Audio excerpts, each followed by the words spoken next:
$18 billion, 11 and 7. And Union Pacific Railroad, I was recently out in Pennsylvania, in Pittsburgh, but to see other parts of what was going on. But the Union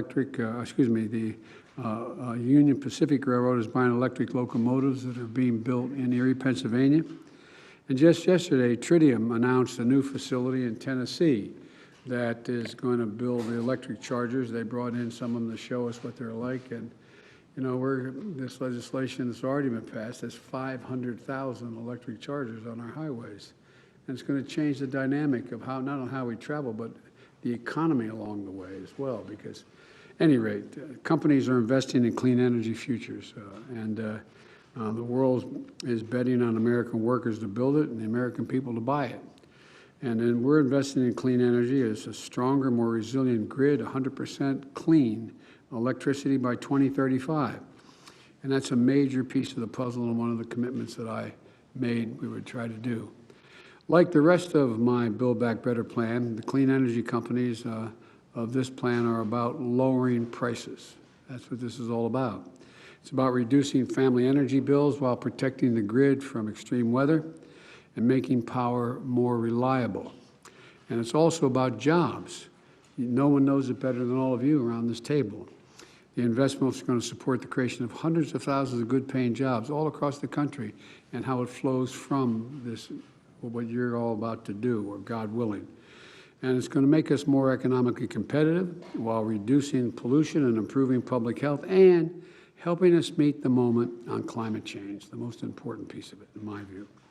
These investments are about today, and they're also about the future. And we can do it without increasing the deficit or raising taxes on anyone making less than $400,000 a year.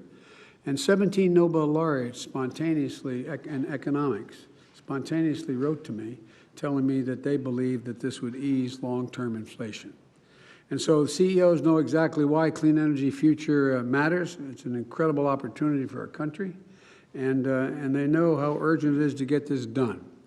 And they've been key partners throughout this entire process. And so I'm grateful for their input, and I look forward to getting a full report from my team on the ideas discussed today. But with your permission, I'd like to stick around a little bit and maybe ask a few questions. And again, I can't tell you how, back up. 4 years ago, when I was sitting talking about this issue, the question was, you guys aren't going to do this. It's not going to happen. No, I mean, for real. That was the nature of the discussion. But you're here saying you support this, and you're going to try to move if we can get this Build Back Better piece done. And so I'd like to start off with you, Pat. If you may mind me calling you Pat, I apologize. You can call me Joe.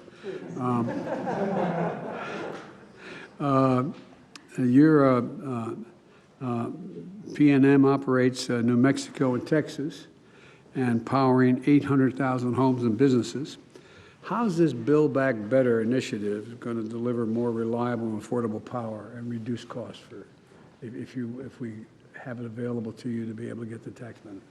Well, Mr. President, thank you for the opportunity to speak, and thank you for your support of our clean energy future. We started our clean energy journey some time ago in New Mexico, working with our governor, the environmental community, the business community, and our indigenous communities, all who support clean energy. This legislation is going to allow us to be carbon-free sooner, gives us renewable portfolio standards, allows us to securitize, to keep costs down for customers, and very importantly, Mr. President, it provides for a just transition. There is money in there for worker severance and retraining for the coal miners. We already take care of our coal plant employees at the utility.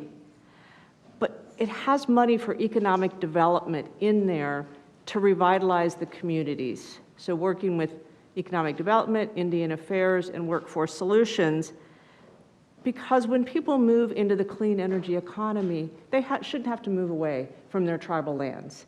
And we are going to work to revitalize those communities so that they can participate in the clean energy future where they currently live. These clean energy tax policies are going to be so helpful. New Mexico, unfortunately, is the third poorest state, and the areas that we serve in Texas are not the affluent areas of Texas. As a regulated utility, we pass all of our tax savings directly back to our customers. And along with reliability and clean, affordable, it is really on the top of our priority list. We have the number 3 solar potential in the United States, in New Mexico, and the number 3 onshore wind potential.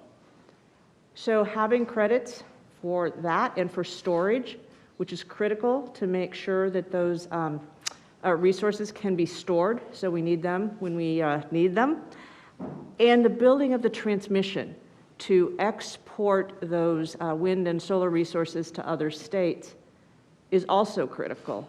So that transmission and solar and storage and wind is really going to help bring down the customer costs. We're also looking to integrate more electric vehicles into the grid. I tell people, once you drive an electric vehicle, you don't want to drive an internal combustion engine anymore. They're quiet and quick. Oh, oh, are they quick? And this will help us make the needed improvements in our grid at a lower cost. And on the corporate tax rate, when we keep that low, we also pass those savings back to our customers. And unfortunately, any increases, conversely, get pushed back to customers. But President Biden, your support of clean energy and the clean energy tax policies will really allow us to accelerate that making energy reliable, affordable, and cleaner sooner. So thank you so much. Well, thank you. One of the things that I spent some time in one of the this is how many years ago now? I guess 3 years ago, in a very large solar site in Nevada. Yes. One of the things we were talking about at the time, and I created a hell of a lot of jobs, but it would create more jobs if you can actually transmit that solar energy on a line to a destination that is one that it can use it well. My team tells me that there is a capacity to, by further investment in machinery on the site, that is going to be able to, through high voltage HVDC tech, move that energy more quickly and lose less of it on the way. Is that right? Absolutely.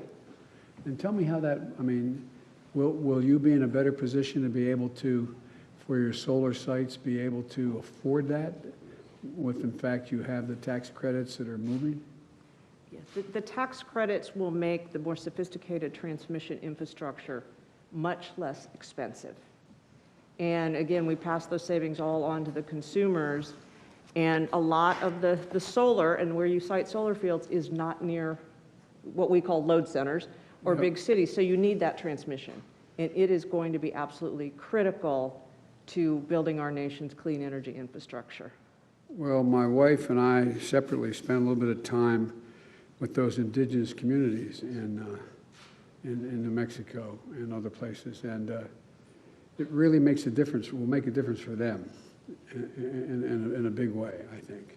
Absolutely. And you know, especially the Navajo Nation is embracing a clean energy future. They're very thoughtful about how they move away, but they are very much looking forward to developing the solar potential on their lands, and we will be able to export that to other parts of the West that desperately need some more clean energy. Well, as an aside, before I go to you, Nick, I was out in Colorado looking at the experimental efforts going on up there in the mountains. I was stunned, and I'm familiar with wind energy because we tried very hard early on in the last administration I was in to promote that, and we had some blowback because people didn't want to be able to see it and the like. They showed me a blade of a windmill that's 100 yards long. My Lord. I mean, I looked at that and thought, holy Lord, I mean, can't fathom. I think some of the press was with me on that trip. It's astounding.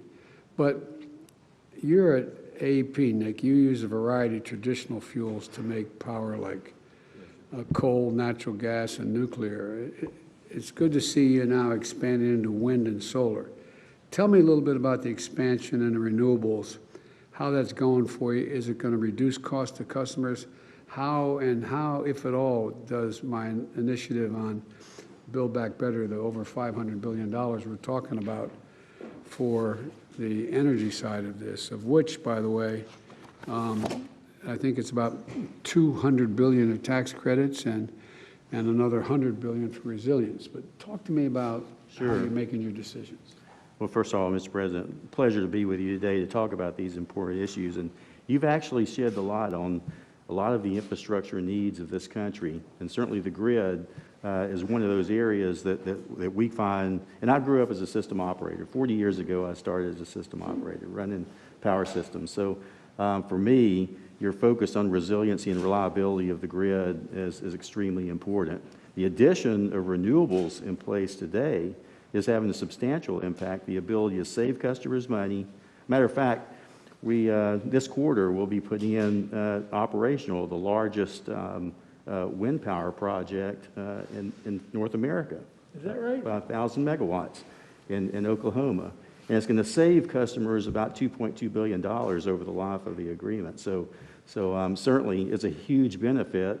And for us, it's really an opportunity to bring these kinds of resources in, lower cost to customers, and be able to move toward that clean energy future. So as we look at that, we've looked at it across our territories, and now we have a plan by 2030 to put over 16,000 megawatts of generation like that in place. So it's really an important opportunity for us.